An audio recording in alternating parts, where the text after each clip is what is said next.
السلام علیکم ورحمۃ اللہ وبرکاتہ۔ الحمد للہ رب العالمین، والصلاة والسلام علی سیدنا و سید الانبیاء و اشرف المرسلین وعلی آلہ و اصحابہ اجمعین، اما بعد فاعوذ باللہ من الشیطان الرجیم، بسم اللہ الرحمن الرحیم۔ ان عدۃ الشہور عند اللہ 12 شہرا فی کتاب اللہ یوم خلق السماوات والارض منها 4 حرم۔ صدق اللہ العلی العظیم وبلغنا رسولہ النبی الامین الکریم ونحن علی ذلک لمن الشاہدین والشاکرین والحمد للہ رب العالمین۔ ان اللہ وملائکتہ یصلون علی النبی یا ایہا الذین آمنوا صلوا علیہ وسلموا تسلیما۔ اللہم صل علی سیدنا وشفیعنا ونبینا ومولانا محمد معدن الجود والکرم، منبع العلم والحلم والحکم، وآلہ وصحبہ وبارک وسلم۔ حضرات گرامی، قابل صد احترام بزرگوں اور دوستوں، نوجوان ساتھیوں، یہ ماہ رجب المرجب کا بابرکت مہینہ اپنی تمام تر رحمتوں برکتوں کے ساتھ ہم سب کے سروں پر سایہ فگن ہو چکا ہے۔ اس مہینے کی آمد گویا ہمارے لیے آنے والے ماہ شعبان اور ماہ رمضان کی عبادتوں، ریاضتوں، روزوں، تراویح، ہر چیز کے لیے تیاری کا گویا یہ مہینہ ہمیں اشارہ دیتا ہے اور ترغیب بھی دیتا ہے۔ جب بھی رجب کا مہینہ دنیا میں آتا ہے تو اللہ کے بندے اس مہینے میں خصوصی اہتمام عبادتوں کا کرتے ہیں، روزوں کا کرتے ہیں، ذکر و اذکار کا کرتے ہیں اور گناہوں سے استغفار کا کرتے ہیں۔ کیوں نہ ہو کہ اب تک سال بھر اگر جانے اور انجانے میں بندگان خدا سے اگر کوئی گناہ ہو گیا ہو، اگر کوئی خطا ہو گئی ہو، اگر کوئی غیر شرعی کام ہو گیا ہو، تو اب وقت ہے، یہ رجب کا مہینہ ہمیں رہبری کرتا ہے کہ سچی توبہ کر لو، استغفار کی کثرت کر لو، رب کی بارگاہ میں رجوع ہو جاؤ اور اس مہینے میں اللہ کے احکام کے مکمل طور پر پابند ہو کر تیاری کرو، نفل روزے زیادہ سے زیادہ رکھنے کی کوشش کرو، فرائض کے ساتھ ساتھ فرض نمازوں کی پابندی کے ساتھ ساتھ اگر اس میں روزہ رکھنے کی عادت کرو گے، یقیناً مصطفیٰ جان رحمت صلی اللہ علیہ وسلم کی سیرت طیبہ کا جو پہلو ہے وہ رمضان کے سے پہلے شعبان میں اور رجب میں روزہ رکھنے کا اس پہلو پر بھی اور اس سنت پر بھی آپ کا عمل ہو جائے گا، کیونکہ حدیثوں میں موجود ہے کہ جب بھی رجب کا مہینہ آتا تو حضور اکرم نور مجسم صلی اللہ تعالی علیہ وسلم رجب میں، شعبان میں کثرت سے روزے رکھا کرتے تھے، مسلسل روزے رکھا کرتے تھے۔ ایسا لگتا تھا کہ اب روزہ نہیں چھوڑیں گے، اتنی پابندی کے ساتھ آپ نفل روزوں کی کثرت فرمایا کرتے تھے تاکہ ماہ رمضان جیسے فرض روزوں کی امت مسلمہ کو تیاری کرنے کی تعلیم اور ترغیب بھی دی جا سکے۔ تو حضرات گرامی، رجب کے معنی ہے عظمت، تعظیم۔ رجب بنا ہے ترجیب سے، ترجیب کے معنی ہے تعظیم، تعظیم کے معنی ہے حرمت، یعنی یہ جو رجب ہے یہ حرمت والا مہینہ ہے۔ سورۃ التوبہ آیت نمبر 36 کی جو میں نے تلاوت کی ہے، اس آیت میں اللہ تعالیٰ یہی فرماتا ہے کہ بے شک مہینوں کی جو گنتی ہے وہ اللہ کے نزدیک 12 ہے، یعنی سال 12 مہینوں کا ہوا کرتا ہے۔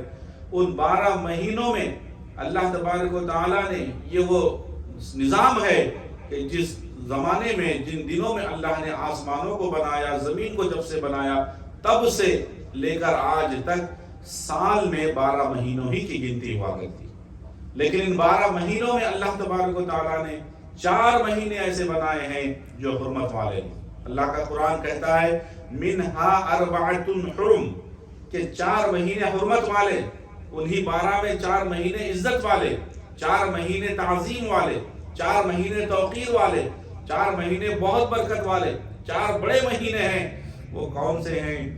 حدیثوں میں آیا کہ وہ 4 مہینوں میں پہلا مہینہ رجب، دوسرا مہینہ ذوالقعدہ، تیسرا مہینہ ذوالحجہ اور چوتھا مہینہ محرم الحرام۔ یہ 4 مہینے حرمت والے ہیں، یہ 4 مہینے بہت عظمت والے ہیں۔ جب اسلام آیا اس سے پہلے بھی، یعنی اسلام کے آنے سے پہلے بھی دور جاہلیت میں بالخصوص رجب کو حرمت والا مہینہ کہا جاتا تھا۔ اس کی بڑی تعظیم کی جاتی تھی اس مہینے کی۔ اس مہینے میں لوگ جنگ و جدال سے رک جاتے تھے، اس مہینے کے ریسپیکٹ میں لوگ قتل و غارت گیری اور خون ریزی سے باز آ جاتے تھے۔ اس دور سے ہی یہ طریقہ رہا، لیکن جب اسلام آیا تو الحمدللہ باضابطہ طور پر اللہ نے اور رسول پاک نے اس کی حرمت کا بھی اعلان فرمایا، اور اس مہینے میں عبادتوں کی ہمیں ترغیب بھی عطا فرمائی۔ اس مہینے میں جنگ و جدال سے رکنے کا حکم دیا، بالخصوص اس مہینے سے جہاں ہمیشہ حکم دیا گناہوں سے بچنے کا، بطور خاص اس مہینے میں گناہوں سے اجتناب ہم کریں، بد کرداریوں سے اپنے آپ کو روک لیں، جھوٹ سے اپنے آپ کو بچا لیں، فریب سے اپنے آپ کو بچا لیں، چغلی اور غیبت جیسے گناہ سے اپنے آپ کو بطور خاص بچا لیں۔ وہ تمام روحانی بیماریاں، جو بیماریاں ہمارے معاشرے میں دانستہ طور پر یا نادانستہ طور پر داخل ہو گئی ہیں، خاص کر مسلمانوں کے لیے ضروری ہے کہ رجب کے مہینے میں ان سارے بیماریوں سے اپنے آپ کی حفاظت کریں، اپنے آپ کو ان سے دور رکھیں، تاکہ رجب کی تعظیم ہو، رجب کا احترام ہو، یہ حرمت والے مہینے کی رسپیکٹ بھی ہو جائے، اور ہمیں اللہ اس کے رسول کی رضا اور خوشنودی بھی حاصل ہو جائے، ہماری عبادتیں قبول بھی ہو جائیں، اور آنے والے مہینے ماہ شعبان اور ماہ رمضان کو صحیح طور پہ ہم اللہ کی عبادت کر کے ہم رب کے فرمانبردار اور نیکوکار بندے بن سکیں۔ حضرات گرامی، مسند احمد بن حنبل میں ہے، حدیث نمبر 2342 میں موجود ہے، عن انس بن مالک رضی اللہ تعالی عنہ قال قال رسول اللہ صلی اللہ علیہ وسلم اذا دخل رجب قال النبی صلی اللہ علیہ وسلم اللہم بارک لنا فی رجب و شعبان وبارک لنا فی رمضان، کہ حضرت سیدنا انس بن مالک رضی اللہ تعالی عنہ سے روایت ہے کہ وہ فرماتے ہیں کہ ہمارے پیارے آقا صلی اللہ علیہ وسلم کا معمول مبارک تھا، آپ کی عادت شریفہ تھی کہ جب کبھی بھی رجب کا مہینہ شروع ہوتا، داخل ہوتا، رجب کے مہینے کا آغاز ہو جاتا، تو آپ اس طرح دعا فرماتے، اللہم بارک لنا فی رجب و شعبان، اے اللہ ہمارے لیے ماہ رجب میں اور ماہ شعبان میں برکتیں عطا فرما، وہ بارک لنا فی رمضان، اور ماہ رمضان میں بھی ہمارے لیے برکتیں عطا فرما۔ اور یہ بھی فرماتے وکان یقول صلی اللہ علیہ وسلم، اور ہمارے پیارے آقا صلی اللہ علیہ وسلم یہ بھی ارشاد فرماتے لیلۃ الجمعۃ غراء، کہ جمعہ کی رات بڑی ہی بابرکت رات ہے، وہ یومھا ازہر، اور جمعہ کا دن بہت منور اور روشن دن ہوتا ہے۔ جمعہ کی رات بھی برکت والی ہے اور جمعہ کا دن بھی روشن اور منور والا ہے، تبرک برکت والا ہے، جمعہ کا دن بڑی عظمت والا۔ حضرات اکرام، اسی طرح کی اور حدیث میں حضور اکرم دور مجسم یہی دعا، اس طرح کی بھی دعا فرماتے، اللہم بارک لنا فی رجب و شعبان، اے اللہ رجب اور شعبان میں ہمارے لیے برکتیں عطا فرما، وبلغنا رمضان، اور ہمیں ماہ رمضان نصیب فرما، ہمیں ماہ رمضان تک خیریت کے ساتھ پہنچا دے، ماہ رمضان ہمیں نصیب فرما دے، تاکہ ہم ماہ رمضان میں صحت کے ساتھ، سلامتی کے ساتھ ماہ رمضان کے روزوں کی پابندی کریں، اور تیرے نبی کے بتائے ہوئے احکام کے مطابق رمضان کی عبادتیں کر کے اے اللہ ہم تیرے بارگاہ میں سرخرو ہو جائیں۔ ہمارے لیے تعلیم دی گئی بطور خاص، حضور اکرم کی یہ دعا ہمارے لیے ایک نمونہ عمل ہے حضرات، تو ہمیں اس ماہ رجب کا احترام کرنا چاہیے۔ بہت سی باتیں کتابوں میں آئی ہیں ماہ رجب کے تعلق سے، اس کے بعد عظمت کے تعلق سے، قرآن میں بھی اس کی عظمت کا ذکر ہے، حدیثوں میں بھی اس کی عظمت کا ذکر ہے، لیکن ہماری امت میں اکثریت کا یہ حال ہے کہ ایسی عظمت والا مہینہ شروع ہو جاتا ہے لیکن کسی کو خبر نہیں ہوتی۔ بہت کم لوگ ہیں جو اس مہینے کے آغاز کا اہتمام کرتے۔ ابھی آج سے 4-5 دن پہلے چاند رات ہوئی، لوگوں کو پتہ نہیں ہے کہ یہ کون سا مہینہ ہے جو اب شروع ہونے والا ہے۔ ہماری قوم کا یہ حال ہے امت مسلمہ کا، انہیں پتہ ہی نہیں کہ گزشتہ مہینہ تھا جو کیا تھا اور اب آنے والا مہینہ کون سا ہے، اس کی کیا عظمت و شان۔ یہ ہماری ملت، ہماری امت کا یہ حال ہے۔ ابھی مجھ سے سابقہ پڑھا ہے ایک صاحب سے، ان کو پتہ نہیں، اوہو ابھی شروع ہونے والا ہے، یہ ہے وہ ہے فلاں۔ یہ تو امریکہ ہے، آپ جانتے ہیں دین سے لوگ کتنا دور ہو جاتے ہیں اور کتنا بیزار ہو جاتے ہیں، کتنی جو ہے نا ایک دم لاپرواہ لاابالی بن جاتے ہیں۔ حضرات، موت کا ایک دن معین ہے۔ موت جب آتی ہے نا تو یہ نہیں دیکھتی کہ آپ کو موقع عبادت کا پھر دے یا نہ دے، توبہ کی توفیق نہیں ہوتی اور ایسے ہی بس روح نکل جاتی ہے۔ اللہ تعالی ہمیں خاتمہ ایمان پر فرمائے۔ تو یہ کب خاتمہ ایمان پہ ہوگا؟ ایک آدمی جو ہے، ایک واقعہ مشہور ہے کہ ایک لیبر بیچارہ حمال تھا، اس کے سامنے جو ہے نا وہ اترتے تھے تھیلے ٹرک سے، جو راشن کی بوری اترتی، اس کا کام تھا اس کو گننا، 1 2 3 4 اس طرح سینکڑوں تھیلے وہ گنتا صبح سے شام تک ہوئی ہوں۔ اچانک اس کو ہارٹ اٹیک ہوا اور موت آ گئی، اور جب موت آ گئی تو بھی اس کی زبان پہ وہی جاری ہے 1 2 3 نعوذ باللہ۔ کیوں؟ زندگی بھر جس کو اس نے اپنا معمول بنا لیا وہی آخرت میں جب اس کا آخری وقت ہے، جب اس کی روح کی پرواز ہوگی، اس کی زبان پہ وہی جاری ہے۔ اگر کاش ہم عقل حلال کماتے ہوئے اگر ہماری زبانوں پہ کلمہ طیبہ کا ورد رکھے ہوتے یا درود شریف ہم پڑھے ہوئے رہتے، اچھی بات ہم کیے ہوئے ہوتے، ہماری عادت نیک بات کی ہوتی، مرتے وقت بھی ہماری زبان پہ کلمہ ہی جاری ہوتا، درود کے نغمے ہماری زبان پہ ہوتے، نعت شریف کے نغمے ہماری زبان پہ ہوتے، کیونکہ ہماری زندگی میں وہ موقع ہی نہیں ملا کہ ہم کلمہ جو افضل الذکر ہے لا الہ الا اللہ محمد رسول اللہ، تمام اذکار میں، تمام ذکروں میں سب سے افضل، سب سے فضیلت اگر کسی ذکر کو حاصل ہے وہ کلمہ طیبہ کو حاصل ہے، لا الہ الا اللہ محمد رسول اللہ۔ پھر اس کے بعد پوچھئے مت درود پاک کی کیا فضیلت و عظمت۔ درود تو ایک ایسی عبادت ہے جس میں خود اللہ اپنے آپ کو اور فرشتوں کو شامل کیا ہوا ہے۔ حضرات گرامی، تو ہم اگر ہماری زبانوں کو دیکھیں، درود پڑھنے اور کلمہ پڑھنے کا کوئی وقت مقرر نہیں ہے، جب چاہے پڑھے۔ پنجگانہ نماز کے لیے تو مکروہ اوقات ہیں، طلوع آفتاب کے وقت آپ نماز نہیں پڑھ سکتے، زوال کے وقت آپ کو نماز پڑھنے سے روکا گیا، غروب آفتاب کے وقت نماز پڑھنے سے روکا گیا، لیکن درود پاک ذکر الہی ایک ایسی عبادت ہے کہ اس میں کوئی رکاوٹ نہیں، جب چاہے آپ پڑھیں، جتنا چاہے پڑھیں۔ تو آپ اگر جاب پہ ہیں، روزگار پہ ہیں، گاڑی چلا رہے ہیں، ڈرائیو کر رہے ہیں، کیوں اپنی زبانوں کو ذکر الہی سے تر نہیں رکھتے؟ کیوں اپنے دل کو آباد نہیں رکھتے اللہ رسول کی یاد سے اور محبت سے؟ جتنا اس سے محبت ہوگی نا، حدیث پاک میں آیا من احب شیئا اکثر ذکرہ، کہ جب انسان کو کسی سے محبت ہو جاتی ہے تو اس کا ذکر بہت زیادہ کرتا ہے۔ تو بتاؤ، کائنات میں سب سے زیادہ محبت ہمیں کس سے ہونا چاہیے؟ اللہ کی ذات سے، پھر پیارے مصطفیٰ کی ذات سے۔ ہم ان کا ذکر نہیں کرتے، ہمارے ذکر پہ دنیا داروں کا، ہماری زبان پہ دنیا داروں کا ذکر ہوتا ہے، ہماری زبان پہ دنیا کے ہیروز کا ذکر ہوتا ہے، لیکن ہماری زبان پہ کبھی مصطفیٰ کا ذکر نہیں ہوتا۔ حضرات گرامی، ہمیں چاہیے کہ ہماری زبانوں کو نبی کے ذکر سے، خدا کے ذکر سے تر رکھیں، آباد رکھیں، تاکہ ہمارے دل زندہ رہیں۔ حیدرآباد دکن میں ایک بہت بڑی ہستی گزری ہے جنہیں محدث دکن کہا جاتا ہے، مولانا سید شاہ عبداللہ شاہ صاحب رحمۃ اللہ علیہ۔ آپ جانتے ہیں، ان کے درگاہ میں بھی آپ گئے ہوں گے، بہت بڑی بزرگ ہستی ہے۔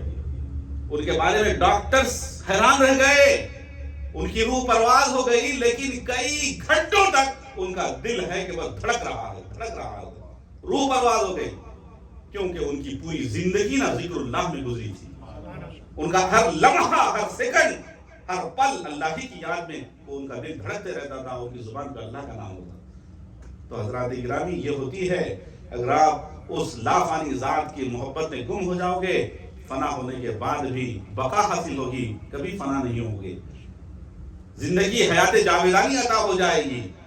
کاش ہم سچے دل سے اس پر عمل۔ تو یہ جو رجب کا مہینہ ہے، ہمیں یہی بتانے کے لیے آیا ہے، رجب کا مہینہ یہی ہمارے لیے راہ دکھانے آیا ہے کہ اے لوگو، تم نے اب تک نمازیں ضائع کی، تم نے سال بھر اب تک گناہوں میں اپنے آپ کو ملوث رکھا، تم نے اپنے آپ کو اب تک توبہ سے باز رکھا، اب موقع آ گیا ہے کہ توبہ کر لو، استغفار کی کثرت کر لو، گناہوں سے نادم ہو جاؤ، اللہ کے ذکر کی طرف، عبادتوں کی طرف رجوع ہو جاؤ، کیونکہ پیارے مصطفیٰ کا معمول یہی تھا، صحابہ کا بھی یہی معمول تھا، بزرگان دین کا بھی یہی معمول تھا۔ رجب آتا تو بڑا اہتمام کرتے عبادتوں کا۔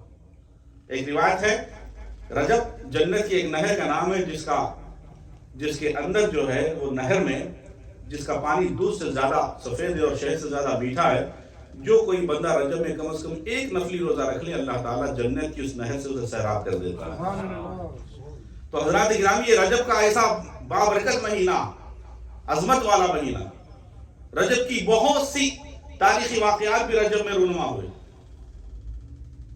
ہجرت حبشہ اولا، یعنی حبشہ کی طرف پہلی ہجرت، جب اعلان نبوت ہوا تھا، اعلان نبوت کے 5ویں سال کفار و مشرکین کے ظلم اور ستم سے تنگ آ کر، ان کے ہراسانی اور کفار و مشرکین کے ٹارچر سے تنگ آ کر جن مسلمانوں نے پیارے مصطفیٰ کی اجازت سے، جن صحابہ نے حبشہ کی طرف پہلی ہجرت کی تھی، وہ ہجرت اسی رجب کے مہینے میں ہوئی۔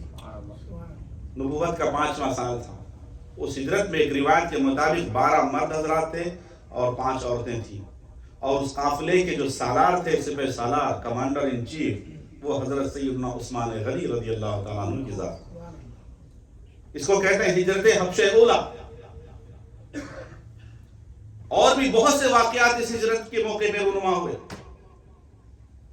ایک ہجرت کا، اسی ہجرت کے 17ویں ماہ بعد ایک غزوہ ایسا ہوا جس غزوے میں سب سے پہلے مسلمانوں کو سب سے پہلے مال غنیمت جس غزوے میں ملا، سب سے پہلے مسلمانوں کو خمس جس غزوے میں ملا، سب سے پہلے جس غزوے میں مسلمانوں نے شہادت کا مقام پایا، ایک شہید ہوئے اور ایک قیدی بنائے گئے، وہ مہینہ تھا رجب کا۔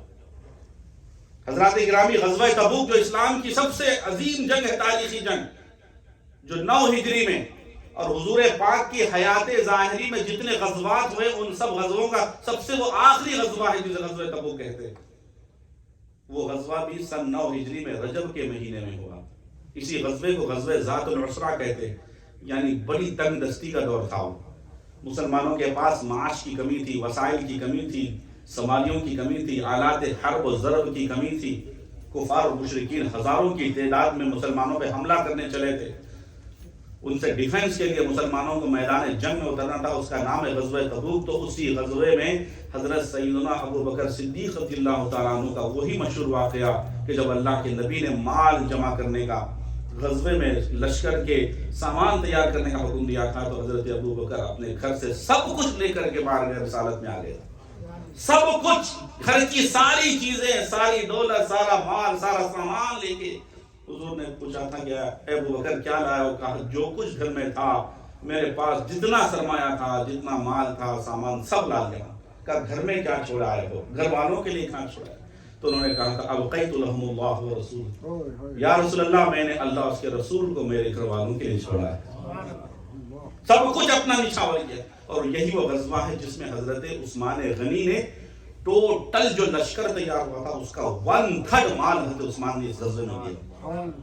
تو حضرات، یہی وہ رجب کا مہینہ ہے جس کی 27ویں شب کو آپ کے، ہمارے اور ساری کائنات کے محسن انسانیت، شہنشاہ کون و مکان، سیاح لامکان، شب اسرا کے دلہا جناب محمد رسول اللہ صلی اللہ علیہ وسلم کو اللہ نے معراج النبی کا عظیم معجزہ عطا فرمایا۔ انشاءاللہ ان ساری باتوں پہ پھر کبھی گفتگو ہوگی۔ اللہ کی بارگاہ میں دعا کرتا ہوں اللہ تعالی ہمیں ماہ رجب کی تعظیم کرنے کی توفیق عطا فرمائے۔